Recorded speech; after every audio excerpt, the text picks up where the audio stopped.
প্রিয় শিক্ষার্থী বন্ধুরা, আসসালামু আলাইকুম ওয়া রাহমাতুল্লাহি ওয়া বারাকাতুহু।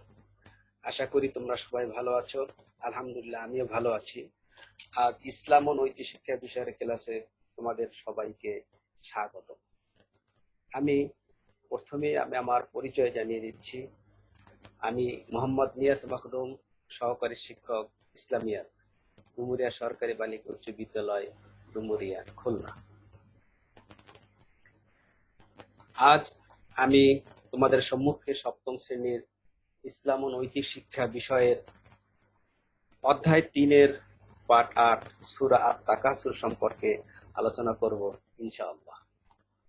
তো প্রিয় বন্ধুরা, আশা রাখি তোমরা যদি আজকের এই পাঠটি মনোযোগ দিয়ে দেখো, তাহলে আমি আশা করি ইনশাআল্লাহ তোমরা সূরা আত-তাকাসুর শুদ্ধভাবে তিলাওয়াত করতে পারবে, সূরা আত-তাকাসুরের অর্থ বলতে পারবে, সূরা আত-তাকাসুরের ব্যাখ্যা করতে পারবে, সূরা আত-তাকাসুরের শিক্ষা বলতে পারবে। তো বন্ধুরা, তাহলে আর দেরি না, এখনই আমরা সূরাতুত তাকাসুর সম্পর্কে আলোচনা করবো ইনশাআল্লাহ। তো আমরা আলোচনার শুরুতেই এই সূরা তাকাসুরের প্রাথমিক বিষয় সম্পর্কে আমরা একটু জেনে নেই। এই সূরার প্রথম আয়াতে বর্ণিত তাকাসুর শব্দ থেকে এই সূরার নামকরণ করা হয়েছে সূরা তাকাসুর। আমরা জানি পবিত্র কোরআনে যতগুলো সূরা আছে, প্রতিটি সূরারই নামকরণের একটা সার্থকতা থাকে। কোনো কোনো সূরায় দেখা যায় যে সূরার অন্তর্নিহিত কোনো শব্দকে কেন্দ্র করে ওই সূরার নামকরণ করা হয়ে থাকে। আবার কোনো কোনো সময় দেখা যায় যে সূরার আলোচ্য বিষয়কে কেন্দ্র করে ওই সূরার নামকরণ করা হয়ে থাকে। তো এই সূরা আমরা দেখতে পাচ্ছি, এই সূরা প্রথম আয়াতে বর্ণিত তাকাসুর শব্দ থেকে এই সূরার নামকরণ করা হয়েছে সূরাতুত তাকাসুর। যেমন সূরা প্রথমেই রয়েছে আলহাকুমুত তাকাসুর, এই তাকাসুর শব্দ থেকেই এই সূরার নামকরণ করা হয়েছে। এটি পবিত্র কোরআনের 102তম সূরা। এটি পবিত্র মক্কা নগরীতে অবতীর্ণ হয়। এর আয়াত সংখ্যা 8টি। তাহলে সিরিয়ালের দিক থেকে দেখলাম এটি পবিত্র কোরআনের 114টা সূরার মধ্যে 102তম সূরা, আর এটা পবিত্র মক্কা নগরীতে অবতীর্ণ হয়েছে, আর আয়াত সংখ্যা হচ্ছে 8টি। রাসূলুল্লাহ সাল্লাল্লাহু আলাইহি সাল্লাম একদা সাহাবীগণকে বললেন, তোমাদের মধ্যে এমন ক্ষমতা কারো নেই যে সে দৈনিক 1000 আয়াত তিলাওয়াত করবে। উত্তরে তারা বললেন, হ্যাঁ, 1000 আয়াত পাঠ করার শক্তি কয়জনেরই বা আছে? অতঃপর রাসূলুল্লাহ সাল্লাল্লাহু আলাইহি সাল্লাম বললেন, তোমাদের কেউ কি প্রতিদিন সূরা তাকাসুর পাঠ করতে পারবে না? উল্লেখ্য, প্রতিদিন এই সূরা একবার পাঠ করা 1000 আয়াত তিলাওয়াত করার সমান মাঝারি। অর্থাৎ এই সূরাটা কেউ যদি একবার পাঠ করে, তাহলে আল্লাহ রাব্বুল ইজ্জাত তার আমলনামায় 1000 আয়াত তিলাওয়াত করার সমপরিমাণ সওয়াব তার আমলনামায় লিখে দিবেন। তো এবার আসি আমরা এই সূরার শানে নজুল। শানে নজুলটা কি? শানে নজুল আরবি শব্দ, দুইটি আরবি শব্দ। শান মানে অবস্থা বা প্রেক্ষাপট, নজুল মানে নাজিল বা অবতীর্ণ। অতএব শানে নজুল এর অর্থ হচ্ছে অবতীর্ণের প্রেক্ষাপট, অর্থাৎ কোন সূরা, যে এই সূরাটা কোন প্রেক্ষাপটে নাজিল করেছেন আল্লাহ রাব্বুল ইজ্জাত। আল্লাহ তাআলা পবিত্র কোরআনের প্রতিটি সূরাই বা প্রত্যেকটা আয়াতই কোনো না কোনো প্রেক্ষাপটকে কেন্দ্র করে অবতীর্ণ করেছে। ঠিক তদ্রূপ সূরা তাকাসুরও অবতীর্ণের একটা প্রেক্ষাপট রয়েছে। আমরা দেখি সেই প্রেক্ষাপটটা কি।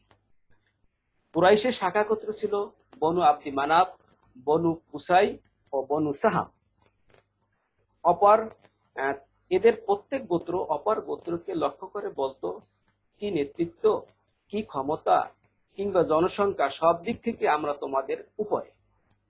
এতে করে প্রথমে বনু আব্দি মানাফি সবার উপরে প্রমাণিত হলো, অর্থাৎ জনসংখ্যা, নেতৃত্ব ইত্যাদি দিক থেকে বা ক্ষমতার দিক থেকে প্রথমত বনু আব্দি মানাফ সবার উপরে প্রমাণিত হলো। শেষে সবাই বলল, আমাদের মধ্যে যারা মারা গেছে তাদেরকে হিসাব করব। অর্থাৎ তাদের সংখ্যা বাড়ানোর জন্য অন্য গোত্ররা বলতে লাগলো যে আমাদের মধ্যে থেকে যারা মারা গেছে আমরা তাদেরকেও গুনব। কাজেই তারা কবরস্থানে গিয়ে হাজির হলো এবং কোনটা কার কবর তা বলে বলে গুনতে শুরু করলো। এবার বনু সাহামের সংখ্যায় 3 পরিবার বেশি হলো, অর্থাৎ তাদের কবরে যারা রয়েছে, অর্থাৎ তাদের কবরকে গণনা করে বনু সাহাম সংখ্যায় 3 পরিবার বেশি হলো। কেননা জাহিলি যুগে তাদের জনসংখ্যা বেশি ছিল, এরই পরিপ্রেক্ষিতে এই সূরা নাজিল হয়। তাহলে আমরা দেখলাম যে কুরাইশের শাখা গোত্র বনু আব্দি মানাফ, বনু কুসাই ও বনু সাহাম, এই 3 গোত্রকে কেন্দ্র করেই আল্লাহ রাব্বুল ইজ্জাত ওয়াল জালাল এই সূরাতুত তাকাসুরটা অবতীর্ণ করেছেন। তো এবার আসি আমরা সূরা আত-তাকাসুরের ভিতরে যে সমস্ত শব্দগুলি রয়েছে, ওই শব্দগুলির অর্থ আমাদেরকে একটু দেখতে হবে। তো দেখো, প্রথমেই আছে যে আল্লাহাকুমু, তোমাদের মোহাচ্ছন্ন করেছে, মহাবিষ্ট করেছে। আত-তাকাসুর, প্রাচুর্য, অর্থাৎ প্রাচুর্যের প্রতিযোগিতা, হাত্তা, পর্যন্ত, যতক্ষণ না, বা এমনকি যুরতুম, তোমরা সাক্ষাৎ করেছ, তোমরা উপনীত হয়েছ, তোমরা মুখোমুখি হয়েছ, আল মাকাবির, কবর সমূহ, কাল্লা, কখনোই না, সাউফা, অচিরেই বা শীঘ্রই, তালামুন, তোমরা জানবে, সুম্মা, অতঃপর, আবার, লাও, যদি, এলমা, জ্ঞান, আল ইয়াকিন, অর্থাৎ দৃঢ় বিশ্বাস বা নিশ্চিত বিশ্বাস যদি তোমাদের থাকে, আল জাহিম, অর্থাৎ জাহিম একটি জাহান্নামের নাম, আইনুন, চক্ষু বা চোখ, ইয়াউমাইজিন, সেদিন, আন মানে হতে, থেকে বা সম্পর্কে, আর নাঈম, নিয়ামত। তাহলে আর তাকাসুর, সূরাতুত তাকাসুরের ভিতরে যেই শব্দগুলি রয়েছে সেই শব্দসমূহের অর্থগুলো আমরা একটু দেখে নিলাম। এবার আসি আমরা সূরাতুত তাকাসুরে আলোচনা করার পূর্বেই আমরা এই তাকাসুরটা কয়েকবার তেলাওয়াত করার চেষ্টা করি, অর্থাৎ মশক করি। তাহলে তোমাদের কারো যদি উচ্চারণে যদি কোনো ত্রুটি থেকে থাকে, তাহলে আশা করি ইনশাআল্লাহ তোমাদের সেই উচ্চারণের ত্রুটিগুলি দূর হয়ে যাবে। তো আসি, বিসমিল্লাহির রহমানির রহিম। আলহাকুমুত তাকাসুর হাত্তা যুরতুমুল মাকাবির কাল্লা সাউফা তা'লামুন। তো আমরা কয়েকবার এটা চেষ্টা করি উচ্চারণ করার, একটু খেয়াল করে শুনবে। বিসমিল্লাহির রহমানির রহিম। আলহাকুমুত তাকাসুর হাত্তা যুরতুমুল মাকাবির কাল্লা সাউফা তা'লামুন। তো আল্লাহ তাআলা বলেন বিসমিল্লাহির রহমানির রহিম, দয়াময় পরম করুণাময় আল্লাহর নামে, আলহাকুমুত তাকাসুর, অর্থাৎ প্রাচুর্যের প্রতিযোগিতা তোমাদেরকে মহাচ্ছন্ন করে রাখে। অর্থাৎ দুনিয়াবী জীবনে মানুষ, অধিকাংশ মানুষই অর্থের প্রাচুর্যতা গড়ে তোলার জন্য অনেকে প্রতিযোগিতায় লেগে যায়। অর্থাৎ কি করে সহায় সম্পত্তি, অর্থ সম্পদ বৃদ্ধি করা যায়, এই ব্যাপারে মানুষ অন্ধ হয়ে যায়। অর্থাৎ এই সম্পদ অর্জনের পিছনে তারা শুধু ঘুরে বেড়ায়। অর্থাৎ কি করে তাদের যে অর্থ আছে এই অর্থকে দিন দিন বৃদ্ধি করা যায়। তো আল্লাহ তাআলা এটা জানতেন, কিয়ামত পর্যন্ত মানুষ যারাই আসবে তারা অধিকাংশ মানুষই এই অর্থের প্রাচুর্যতা গড়ার জন্য তারা মহাচ্ছন্ন হয়ে থাকবে। এই জন্য আল্লাহ তাআলা বলছেন আলহাকুমুত তাকাসুর, অর্থাৎ প্রাচুর্যের প্রতিযোগিতা তোমাদের মহাচ্ছন্ন করে রাখে। অর্থাৎ যে তোমাদেরকে অন্ধ করে রাখে। হাত্তা যুরতুমুল মাকাবির, এমনকি তোমরা যতক্ষণ না তোমরা কবরে উপনীত হও, অর্থাৎ এমনকি এই অবস্থায় তোমরা মৃত্যুর মুখোমুখি হয়ে যাও। অর্থাৎ মানুষ মৃত্যুর আগ পর্যন্ত পূর্ব মুহূর্তেও চিন্তা করে কি করে তার সহায় সম্পত্তি বা অর্থ সম্পদ বৃদ্ধি করা যায়। এই প্রাচুর্যের প্রতিযোগিতায় তারা লেগেই থাকে। তো এমনকি মৃত্যুর পূর্বক্ষণ পর্যন্ত মানুষ চায় যে কি করে তার সম্পদ বৃদ্ধি করা যায়।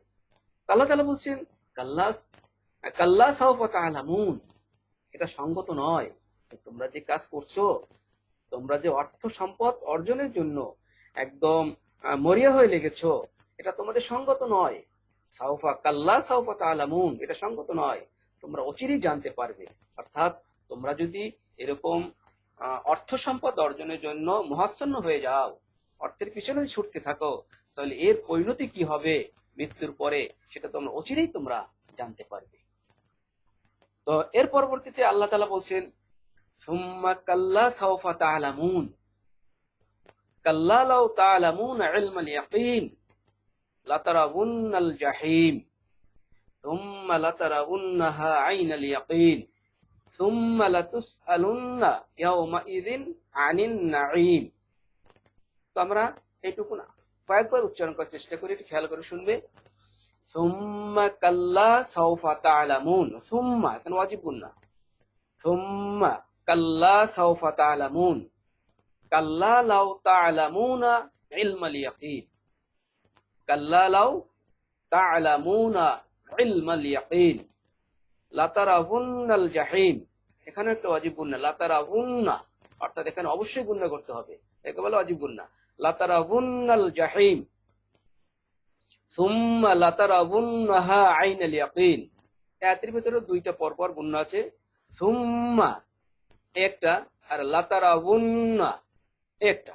তো আমরা পড়বো সুম্মা লাতারাউন্নাহা আইনাল ইয়াকিন সুম্মা লাতুসআলুন্না ইয়াওমাইযিন আনিন নাঈম। তো আরেকবার আমি তেলাওয়াত করছি।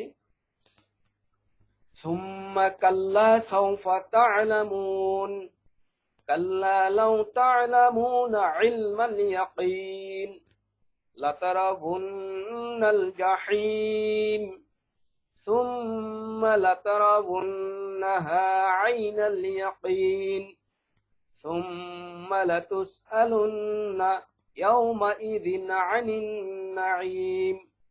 এবার আমরা অর্থের দিকে আসি। তো আল্লাহ তাআলা বলছেন সুম্মা কাল্লা সাউফা তা'লামুন, আগের আয়াতে বলছেন আল্লাহ তাআলা অচিরেই তোমরা জানতে পারবে এর পরিণাম কি হবে। তো এই আয়াতে আল্লাহ তাআলা তাকিদ দিয়ে আবার বলছেন সুম্মা, আবারও বলি কাল্লা সাউফা তা'লামুন, কিন্তু তোমরা যে কাজ করছো এটা সঙ্গত নয়, শীঘ্রই তোমরা তা জানতে পারবে। অর্থাৎ তোমরা অর্থ অর্জনে যেরকম মহাচ্ছন্ন হয়ে গেছো, এই কাজটা তোমাদের কখনো সঙ্গত নয়, তোমরা শীঘ্রই তা জানতে পারবে। যে এই অর্থের পিছনে ছুটাছুটি করা, এই কাজটা যে সঙ্গত নয়, এটা মৃত্যুর পরে অচিরেই আমরা জানতে পারবো, যদি কিনা আমরা এই ধরনের কাজ করে থাকি।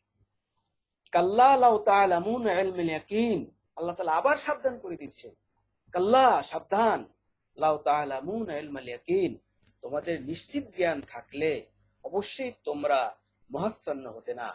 অর্থাৎ তোমরা যদি নিশ্চিত জ্ঞান থাকতো তোমাদের যে এই সমস্ত কাজ করার পরিণাম যে কি হবে এই সম্পর্কে তোমাদের যদি নিশ্চিত জ্ঞান থাকতো, তাহলে তোমরা অবশ্যই মহাচ্ছন্ন হতে না, তাহলে তোমরা এরকম অর্থের প্রাচুর্যতার আর প্রতিযোগিতায় তোমরা লেগে থাকতে না। তো এরপর আল্লাহ তাআলা বলেন লাতারাউন্নাল জাহিম, তোমরা অবশ্যই জাহান্নাম দেখবে। অর্থাৎ যারা এই কাজ করবে তাদের পরিণত জাহান্নামই হবে। তো সেজন্য আল্লাহ তাআলা বলছেন লাতারাউন্নাল জাহিম, তোমরা অবশ্যই জাহান্নাম দেখবে।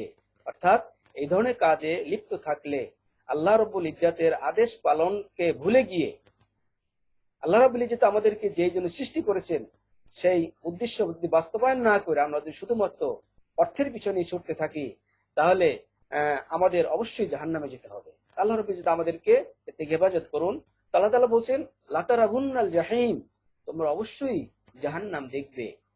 সুম্মা লাতারাউন্নাহা আইনাল ইয়াকিন, আবার বলি, দেখুন এখানে আল্লাহ তাআলা আবার তাকিদ দিয়ে বলছেন, আবারও বলি তোমরা তো অবশ্যই চাক্ষুষ প্রত্যয় দেখবে।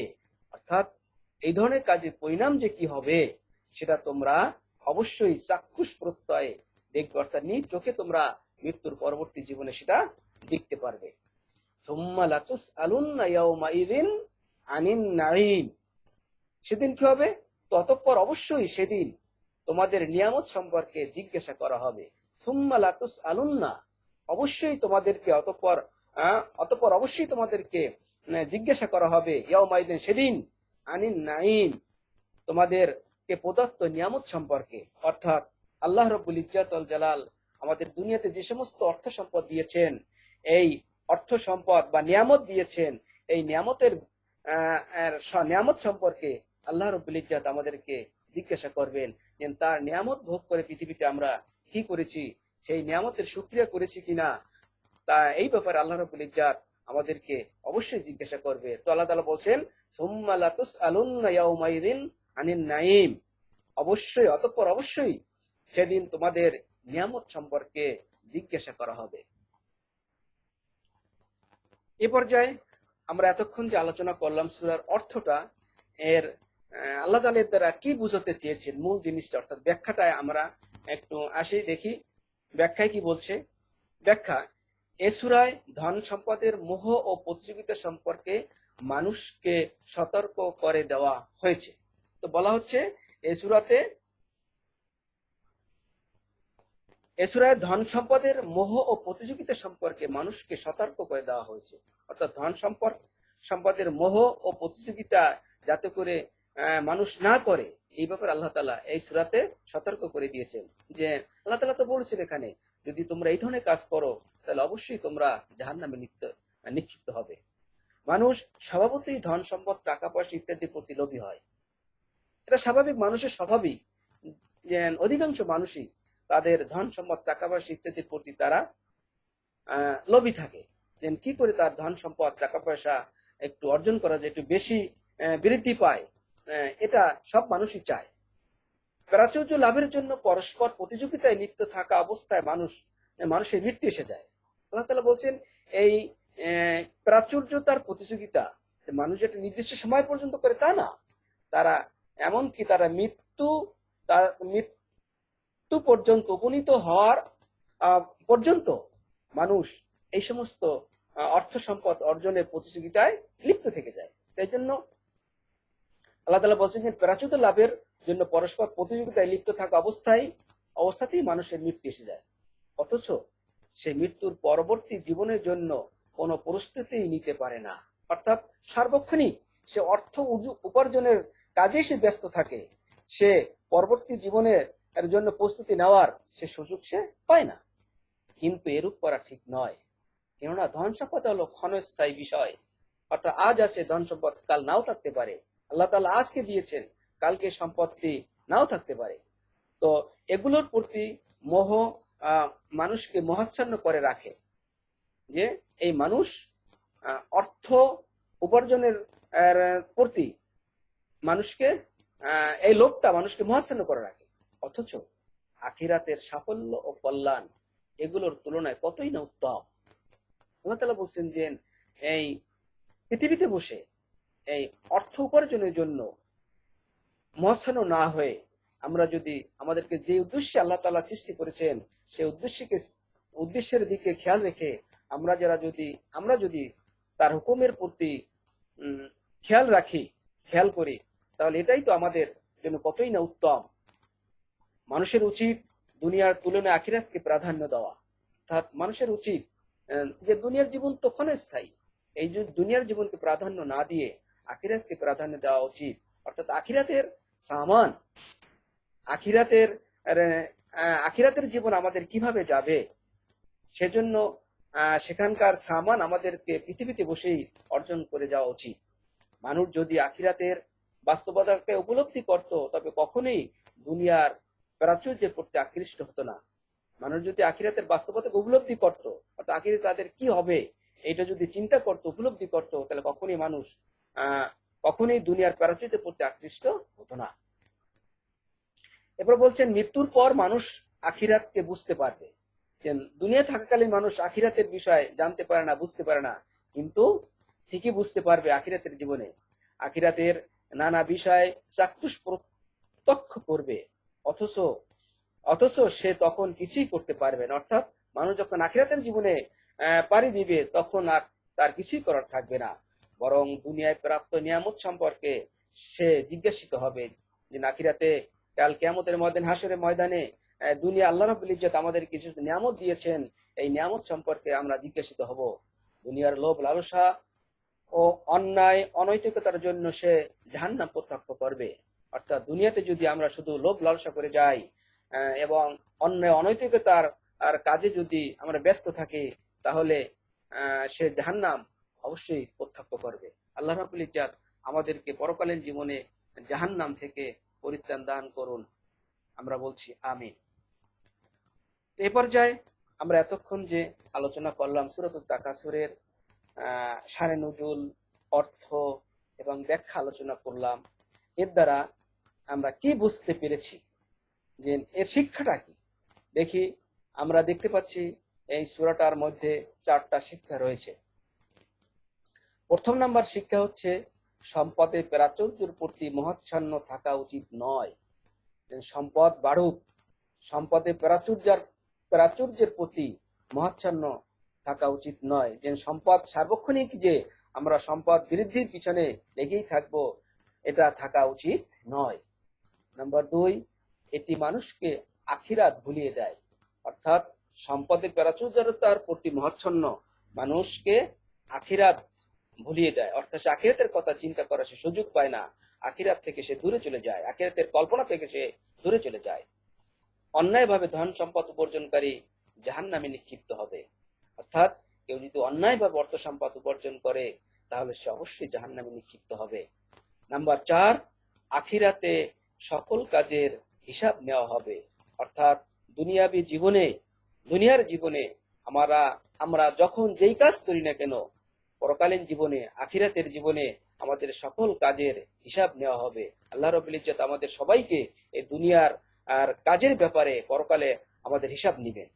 তো তাহলে আমরা দেখতে পাচ্ছি এই সূরাটার ভিতরে থেকে আমরা 4টি শিক্ষা পাচ্ছি।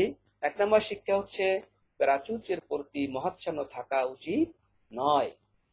নাম্বার 2, এটি মানুষকে আখিরাত ভুলিয়ে দেয়। নাম্বার 3, অন্যায়ভাবে ধন সম্পদ উপার্জনকারী জাহান্নামে নিক্ষিপ্ত হবে। নাম্বার 4, আখিরাতে সকল কাজের হিসাব নেওয়া হবে। তো আমরা এই সূরা আত-তাকাসুরের শিক্ষাগুলি মনে রাখার চেষ্টা করব এবং সে অনুযায়ী আমাদের পৃথিবীর জীবনকে, ইহকালীন জীবনকে আমরা পরিচালনার চেষ্টা করব। তাহলে এতক্ষণ দ্বারা এই শিক্ষার পরবর্তী পর্যায়ে আমরা যে শিক্ষাগুলি পেলাম, তাহলে এইটার মূল জিনিসটা আমরা কি বুঝতে পারলাম? অতএব আমরা ধন সম্পদের প্রতি লোভ লালসা করব না, বরং বৈধভাবে প্রয়োজন মতো ধন সম্পদ উপার্জন করব। যারা আল্লাহ তাআলার আর নির্দেশনা মতো খরচ করব, আর আল্লাহ তাআলার নির্দেশনা মতো খরচ করব। অন্যায়ভাবে ধন সম্পদ প্রদর্শনের প্রতিযোগিতা করব না। তাহলে আমরা ধন সম্পদের প্রতি লোভ লালসা করব না, বরং বৈধভাবে প্রয়োজন মতো ধন সম্পদ উপার্জন করব।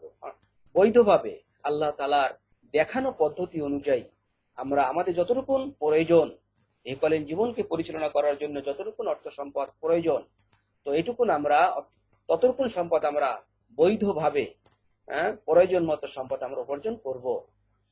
আর আল্লাহ তাআলার নির্দেশনা মতো খরচ করব। অর্থ ব্যয়ের জন্য আল্লাহ তাআলা আমাদেরকে নির্দেশনা দিয়েছেন কোন কোন কাজে আমরা অর্থ ব্যয় করব। অন্যায় কাজে অর্থ ব্যয় করা যাবে না, তাহলে আল্লাহর কাছে আমাদেরকে পরকালে হিসাব দিতে হবে। আল্লাহ তাআলার দেখানো পথ অনুযায়ী, নির্দেশিত পথ অনুযায়ী আমাদের অর্জিত সম্পদ আমরা খরচ করব, আর অন্যায়ভাবে ধন সম্পদ প্রদর্শনের প্রতিযোগিতা করব না। ধন সম্পদ প্রদর্শনের যে আল্লাহ তাআলা আমাদেরকে অনেক সম্পদ দিয়েছে, এইটা মানুষের সামনে প্রদর্শনের জন্য প্রতিযোগিতায় লিপ্ত থাকবো না, বরং আল্লাহ তাআলা আমাদেরকে যেই নিয়ামত দিয়েছেন, ধন সম্পদ দিয়েছেন, সেই নিয়ামতের শুকরিয়া করে আল্লাহ রাব্বুল ইজ্জাতের প্রিয় বান্দা হয়ে আমরা যে ইহকালীন জীবন শেষ করতে পারি, আমরা সর্বদা সেই চেষ্টায় লিপ্ত থাকব। তাহলে আমরা এতক্ষণ যে বিষয়টাকে, যে সূরা তাকাসুর সম্পর্কে আলোচনা করলাম, এখন তোমাদের সম্মুখে ছোট্ট ছোট্ট কয়েকটি প্রশ্ন রাখছি। দেখো তোমাদের মনে আছে কি, বা তোমরা প্রশ্নগুলির উত্তর পারো কিনা একটু ভেবে দেখো। নাম্বার 1, কতটি গোত্রকে কেন্দ্র করে সূরা আত-তাকাসুর নাজিল হয়েছিল? কুরাইশ শাখা গোত্রের আমরা প্রথমেই দেখেছিলাম যে কুরাইশ শাখা গোত্রের কয়েকটি গোত্রকে অর্থাৎ কুরাইশের কয়েকটি গোত্রকে কেন্দ্র করে সূরা তাকাসুর নাজিল হয়েছিল। সেই গোত্র ছিল, কতটি গোত্রকে কেন্দ্র করে সূরা তাকাসুর নাজিল হয়েছিল? নাম্বার 2, আর তাকাসুর শব্দের অর্থ কি? নাম্বার 3, নিচের কোনটি সূরা তাকাসুরের শিক্ষা নয়? তাহলে আমরা একে একে উত্তরগুলি নিশ্চয়ই তোমরা ভেবে দেখেছো বা ইতিমধ্যে হয়তো বা মনে মনে খেয়ালও করতে পারছো যে নাম্বার 1 ছিল কতটি গোত্রকে কেন্দ্র করে সূরা তাকাসুর নাজিল হয়েছিল। তো একের উত্তর হচ্ছে খ, অর্থাৎ 3টি গোত্রকে কেন্দ্র করে সূরা তাকাসুর নাজিল হয়েছিল। নাম্বার 2, আর তাকাসুর শব্দের অর্থ কি? এর উত্তর ছিল 2 গ, অর্থাৎ প্রাচুর্য। নাম্বার 3, নিচের কোনটি সূরা তাকাসুরের শিক্ষা নয়? এর উত্তর হচ্ছে 3 ঘ, অর্থাৎ জীবন ক্ষণস্থায়ী। এই তাহলে এই 3টে প্রশ্নের উত্তর আমরা লিখে ফেললাম।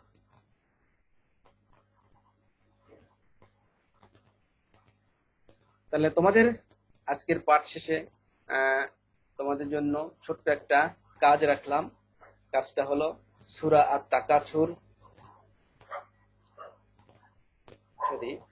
আত-তাকাসুরের শিক্ষাগুলি একটি পোস্টার পেপার আর তৈরি করবে। শিক্ষাগুলো লিখে একটি পোস্টার পেপার তৈরি করতে, যে কয়টা শিক্ষা আমরা দেখেছিলাম সেই শিক্ষা কয়টা সম্পর্কে একটা পোস্টার পেপারে লিখে রাখবে। তো আজকের এই ইসলাম নৈতিক শিক্ষা বিষয়ের ক্লাসের পক্ষ থেকে তোমাদের সবাইকে ধন্যবাদ। যারা তোমরা আজকের আমার এই ক্লাসটা দেখছো, তোমাদের সবাইকে আন্তরিক অভিনন্দন, মোবারকবাদ। এবং এই সূরা শিক্ষার আলোকে আমরা যেন ইহকালীন জীবন পরিচালনা করে পরকালীন জীবনে জাহান্নাম থেকে পরিত্রাণ পেয়ে আল্লাহ রাব্বুল ইজ্জাত আল জালাল যেন আমাদের জান্নাতের ভিতরে ঠিকানা নির্ধারণ করে দেন। আল্লাহ তাআলা আমাদের সবাইকে সেই তৌফিক এনায়েত করুন। ওয়া মা আলাইনা ইল্লাল বালাগ। আসসালামু আলাইকুম ওয়া রাহমাতুল্লাহি ওয়া বারাকাতুহু।